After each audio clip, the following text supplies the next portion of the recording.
Bienvenue sur ce résumé de Le cerveau de Bouddha. Bonheur, amour et sagesse, autant des neurosciences des docteurs Richard Mandius et Dr Rick Hanson. Découvrons ensemble ce joyau. Point clé 1. L'inévitabilité du changement et les nouvelles stratégies à développer pour y faire face. À mesure que la science progresse dans ses avancées, nous comprenons progressivement à quel point le cerveau est unique. Les découvertes montrent qu'il subit différents changements tout au long de la vie d'un individu. Ces changements sont responsables de notre adaptabilité. De nombreux débats ont lieu sur ce que l'esprit et le cerveau ont en commun et dans quelle mesure ils diffèrent. Mais le plus important est d'optimiser les deux pour notre bien-être complet. Chaque jour, notre esprit et notre cerveau interagissent pour nous donner une expérience de vie complète. Nous en avons besoin pour être en bonne santé. Vos relations sociales façonnent les connexions neuronales qui forment la structure de votre cerveau. La recherche montre que nous pouvons assurer de meilleures relations avec les autres et avec nous-mêmes quand nous cessons de porter des jugements et que nous commençons à être présents dans l'instant. Ces caractéristiques sont le résultat d'un circuit social réformé dans le cerveau. Les auteurs ont rassemblé des pratiques bouddhistes développées depuis 2000 ans et de nouvelles connaissances sur le fonctionnement du cerveau pour vous offrir ce guide qui vous permettra de créer intentionnellement ces changements positifs. Ce guide pratique vous accompagne pas à pas dans l'éveil de votre esprit. Point clé 2. Changer le cerveau pour changer le corps. Tout changement dans l'esprit entraîne un changement dans le cerveau. Ainsi, même les plus petites pensées peuvent entraîner des changements durables. En général, chaque neurone du cerveau reçoit environ 5000 connexions, les synapses, d'autres neurones. Un neurone dépend d'une série de substances chimiques, les neurotransmetteurs, pour recevoir un signal. Ces neurotransmetteurs indiquent au neurone ce qu'il doit faire.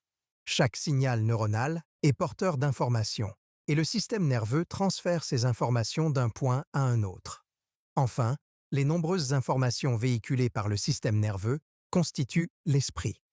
Votre esprit est constitué de connaissances, de rêves, d'espoirs et d'informations provenant des neurones. Les neurones établissent une connexion durable entre eux grâce à l'activité mentale.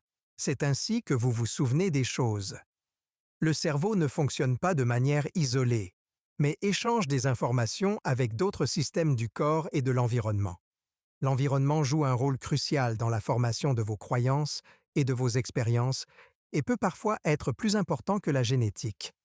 Pour une expérience de vie plus saine, vous ne devez jamais vous limiter à une seule culture.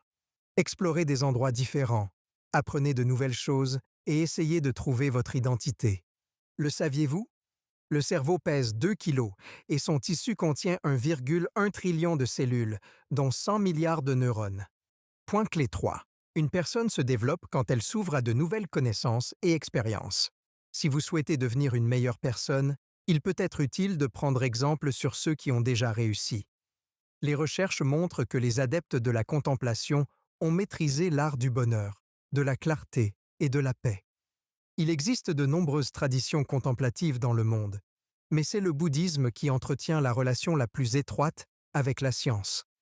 Le bouddhisme ne demande pas à ses adeptes de croire en un dieu, et son modèle spirituel s'accorde bien avec les principes de la neurologie et de la psychologie. Il y a plus de 2000 ans, un jeune homme nommé Siddhartha, qui deviendrait plus tard connu sous le nom de Bouddha, a entraîné son esprit pendant de nombreuses années. Au bout d'un certain temps, il a découvert les causes de la souffrance et son chemin vers la liberté. Puis, pendant 40 ans, il a erré dans le nord de l'Inde, enseignant aux gens la vertu, la pleine conscience et la sagesse. Ces 3 concepts constituent les grands principes du bouddhisme et sont rapidement devenus les secrets de l'épanouissement psychologique. La vertu consiste à orienter ses actions, ses pensées et ses paroles vers le bien plutôt que vers le mal. Quand vous pratiquez la pleine conscience, vous portez une attention particulière à ce que votre corps vit, à l'intérieur comme à l'extérieur. Le cerveau apprend de nouvelles choses et établit de nouvelles connexions en fonction des informations auxquelles il est exposé. Ainsi, la pleine conscience peut être la porte d'entrée de vos expériences positives ou négatives. La sagesse peut simplement se définir comme le fait d'avoir un bon jugement. Vous pouvez acquérir de la sagesse en comprenant la différence entre le bien et le mal et en vous concentrant sur le bien. La réalisation de son propre être se fait avec du temps, des efforts et des compétences. La vertu, la pleine conscience et la sagesse sont soutenues par les trois fonctions fondamentales du cerveau: la régulation, l'apprentissage et la sélection. Le cerveau se régule lui-même et régule d'autres systèmes corporels par une combinaison d'activités excitatrices et inhibitrices. Le cerveau apprend en renforçant ou en affaiblissant les circuits existants ou en formant de nouveaux. Il a également la capacité de choisir n'importe quelle expérience qu'il a apprise pour l'appliquer à une situation donnée. Ces trois fonctions, régulation, apprentissage et sélection, opèrent à tous les niveaux du système nerveux et sont impliquées dans toute activité mentale importante. Point clé 4. Évolution de l'homme et stratégie de gestion des problèmes de la vie. La vie est faite de différents troubles, allant de la solitude à la déception, du stress à la colère, de la maladie à la confusion. Toute cette gamme d'émotions peut être décrite comme une souffrance. La vie a commencé il y a plusieurs millions d'années et le système nerveux a connu un certain nombre de changements pendant ce laps de temps, pour s'adapter à la situation. Pour faire face à ces changements dans le corps et l'environnement, l'homme a développé trois stratégies fondamentales de survie. La création de séparations pour former des frontières entre eux-mêmes et le monde, et entre un état mental et un autre. Le maintien d'une stabilité, pour que les systèmes physiques et mentaux restent en équilibre. Enfin, l'évitement des menaces, tout en saisissant les opportunités pour obtenir ce qui favorise la descendance et d'échapper ou de résister à ce qui ne la favorise pas. L'évolution s'appuie sur les capacités préexistantes et veille à ce que chacun puisse faire face aux difficultés qui se présentent. Ces trois stratégies ont permis à l'homme de survivre sur Terre. Comme tout change en permanence, des signaux différents se succèdent. Votre cerveau colore vos expériences de différents tons, agréables, désagréables ou neutres. Ainsi, vous vous rapprocherez de ce qui est agréable, éviterez ce qui est désagréable et passerez à côté de ce qui est neutre. En particulier, les êtres humains ont évolué pour accorder une grande attention aux expériences désagréables. Même quand les ressources agréables sont abondantes, il n'est pas étrange de constater que de nombreuses personnes restent bloquées sur ce qu'elles n'ont pas. Le bonheur est un choix quotidien. C'est vous contre les nombreuses expériences désagréables du monde, et vous devez toujours aller vers les choses qui vous font sourire. Il peut être difficile de détourner votre attention des choses désagréables, mais n'oubliez pas que vos choix peuvent avoir une incidence sur votre santé et vos émotions. Point clé 5. Améliorer ou aggraver une situation. Comment bien réagir à un stimulus? Les situations inconfortables sont le signe que vous devez vous protéger contre un stimulus potentiellement dangereux. Mais une certaine détresse mentale est inévitable. Par exemple, nous avons évolué de manière à nous soucier profondément des réactions des gens à nos actions. Selon Bouddha, la première fléchette de l'existence d'une personne est l'inconfort inévitable. Les premières fléchettes sont désagréables, mais elles arrivent à toutes les personnes vivantes. Quand nous faisons l'expérience d'une première fléchette qui nous attaque, nous réagissons de différentes manières, qui sont des deuxièmes fléchettes, celles que nous créons. C'est notre réaction qui entraîne la souffrance. Par exemple, si vous vous cognez le pied sur une chaise, en plus de la douleur initiale, la première fléchette, vous pourriez vous mettre en colère contre vos enfants car ils ont mal rangé la chaise, la deuxième fléchette. Les deuxièmes fléchettes peuvent entraîner une série d'événements négatifs en raison des réseaux neuronaux associatifs du cerveau. Elles peuvent également briser des relations et déclencher des réactions de la part de vos proches. Il est important de noter qu'une deuxième fléchette peut se produire même en l'absence d'une première fléchette. C'est donc à vous de décider si vos réactions contrôlent ou non votre vie. La souffrance n'est jamais un phénomène isolé. Votre corps en ressent également les effets. Comprendre les voies physiques de la souffrance vous aidera à avoir une vision plus holistique de ce concept. Personne ne veut souffrir, mais ça ne vaut pas la peine de se mettre en colère.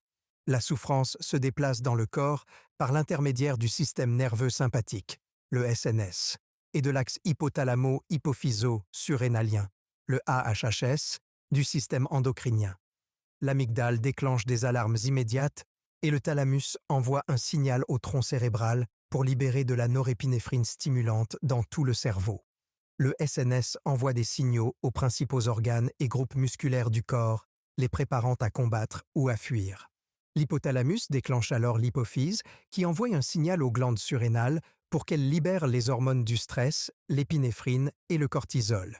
Il peut être très utile de s'énerver pour une bonne raison, par exemple pour faire face à une situation d'urgence. Mais il est important de ne pas laisser les deuxièmes fléchettes déclencher votre système nerveux. Cela ne fait qu'engendrer du stress. Point clé 6. Il faut un effort délibéré pour éviter que les émotions négatives n'envahissent la vie. La nourriture que vous mangez construit votre corps, mais vos expériences construisent votre esprit. Cependant, vous pouvez oublier les expériences qui vous ont conduit jusqu'à aujourd'hui, car certaines resteront à jamais inconscientes.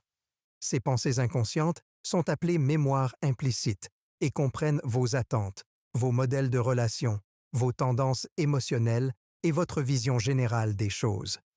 Le cerveau réagit préférentiellement aux expériences désagréables. Ainsi, même si vous vivez plus de situations positives que négatives, les souvenirs négatifs implicites augmenteront plus rapidement. La solution n'est pas de cesser de vivre des expériences négatives, mais de favoriser les expériences positives et de trouver des moyens de les rendre permanentes.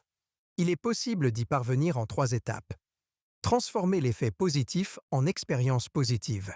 Quel que soit l'effet positif que vous trouvez, ouvrez-vous à eux et profitez de leurs bienfaits.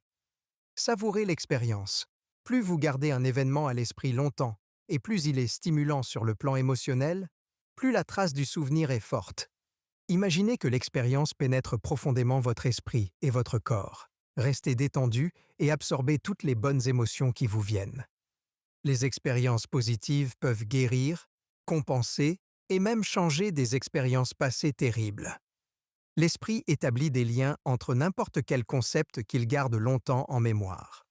C'est pourquoi il est utile de parler des émotions difficiles avec quelqu'un qui vous soutient. Cette conversation permet aux émotions douloureuses de se mêler aux encouragements. Pour remplacer progressivement les souvenirs implicites négatifs par des souvenirs positifs, concentrez-vous sur les aspects positifs de votre expérience tout en reléguant les éléments négatifs à l'arrière-plan. Point clé 7. Les techniques de relaxation sont nécessaires à une vie saine et équilibrée.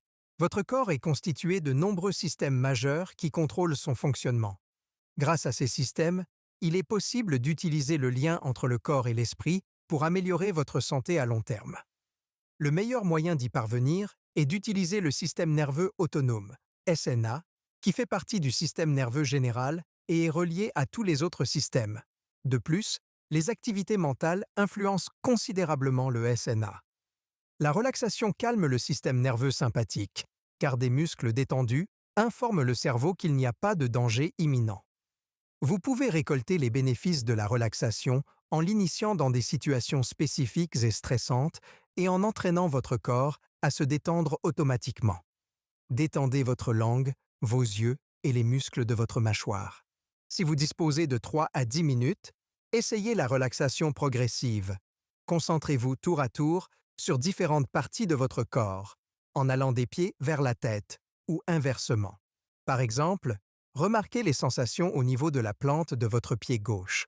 Vous pouvez aussi vous parler dans votre esprit quand vous vous concentrez sur une partie de votre corps, en lui disant doucement de se détendre. Vous pouvez également inspirer et expirer lentement, tout en vous détendant. Une grande inspiration dilate les poumons, ce qui nécessite une grande expiration pour ramener les poumons à leur taille de repos. La méditation et la pleine conscience sont également nécessaires pour vous aider à vous détendre et à calmer votre corps. Quand vous pratiquez des techniques de relaxation, votre corps, votre cerveau et votre esprit s'orientent de plus en plus vers la paix intérieure et le bien-être.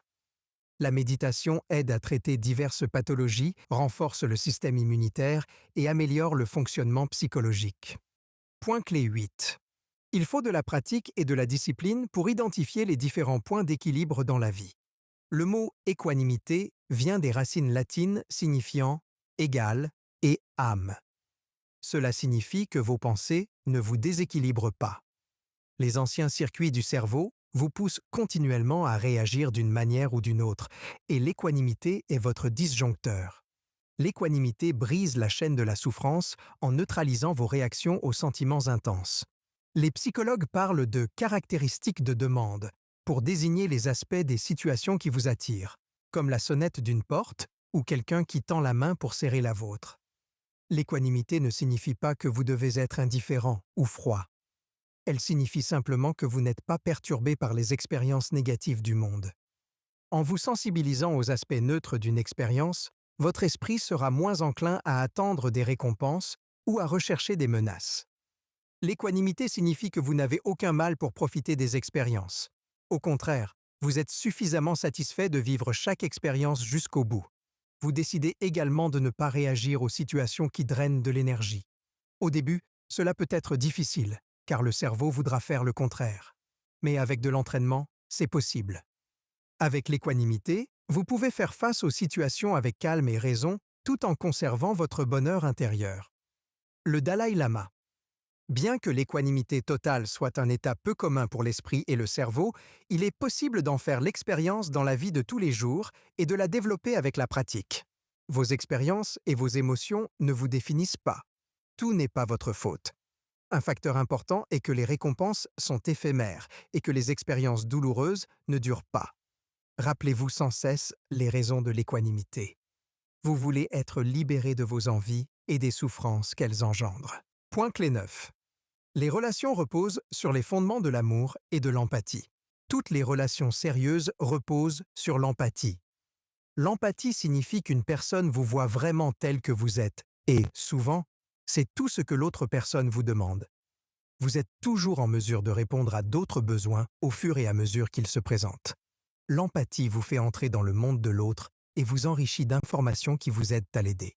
Avoir de l'empathie ne signifie pas que vous devez être d'accord ou approuver tout ce que fait quelqu'un d'autre. Il s'agit d'une générosité inhérente qui consiste à accepter d'être affecté par une autre personne. Vous pouvez exercer vos droits et faire preuve d'empathie à l'égard d'une personne qui a une opinion différente de la vôtre. Aussi bénéfique que soit l'empathie, elle peut ne pas être présente pendant des conflits et peut s'estomper dans les relations qui durent depuis longtemps. Vous pouvez délibérément développer, utiliser et renforcer votre capacité naturelle d'empathie avec soin. La première étape pour faire preuve d'empathie est d'avoir l'intention consciente d'être empathique. Ensuite, détendez votre corps et votre esprit et ouvrez-vous à l'autre personne autant que vous pensez qu'il le faut. Continuez à prêter attention à l'autre personne. Soyez présent avec elle. Remarquez ses mouvements, sa posture, ses gestes et ses actions. Vérifiez toujours si vous êtes sur la bonne voie avec l'autre personne. Veillez à ce que les questions que vous posez ne soient pas orientées ou ne visent pas à ce que l'autre personne se sente agressée. Pour recevoir de l'empathie de la part des autres, vous devez être honnête et présent dans l'instant. Les gens sont tous différents, et vous devrez peut-être leur demander directement de faire preuve d'empathie, car ils peuvent ne pas être conscients de vos besoins. Plus les gens disent ce qu'ils aimeraient recevoir, plus les autres deviennent sensibles aux différences individuelles. Conclusion du résumé. Il est possible d'être heureux dans un monde aussi complexe que le nôtre. Il suffit de bien comprendre toutes les choses qui comptent. Le moyen le plus efficace de modeler votre cerveau et, donc, votre esprit, est de contrôler votre attention. Si vous vous concentrez sur des choses positives, votre esprit remarquera davantage de bonheur dans votre environnement. Mais si vous vous concentrez toujours sur des pensées laides, vous aurez du mal à trouver la beauté autour de vous. La pleine conscience mène à la sagesse, et la méditation est le meilleur moyen d'accroître la pleine conscience. Il est également important de noter que les techniques de relaxation sont essentielles à la croissance. Outre ses avantages pour la productivité, l'apprentissage et la santé, la méditation concentre l'esprit sur une pratique contemplative. La concentration favorise une compréhension profonde et libératrice à la fois des causes de la souffrance et des causes du bonheur et de la paix. Le soi change constamment. Dans le cerveau, chaque manifestation du soi est temporaire. Elle change en fonction de diverses conditions, notamment des sensations agréables et désagréables. Le soi dépend également des relations que vous entretenez avec les autres et avec vous-même. Les principales activités du cerveau consistent à se modifier elles-mêmes. Marvin L. Minsky. Votre cerveau est constitué de billions de molécules, dont la plupart proviennent de ce que vous avez mangé. Vous pouvez modifier progressivement les composants de votre cerveau en apportant de petites modifications à votre alimentation et à vos compléments alimentaires. Au fur et à mesure que la partie physique de votre cerveau s'améliore, vous êtes susceptible d'éprouver un plus grand bien-être physique et mental, et vos pratiques psychologiques et spirituelles deviendront encore plus fructueuses. Essayez ce qui suit. Rappelez-vous régulièrement de respirer profondément quand vous êtes inquiet. Vous pouvez retenir votre respiration pendant quelques secondes, puis la relâcher. Mangez mieux pour que votre corps soit sain, ce qui vous permettra de mieux faire face à vos activités. Si vous le pouvez, vous pouvez tenir un journal pour vous exprimer si vous êtes stressé. C'est tout pour l'instant. D'autres résumés passionnants sont à portée de clic.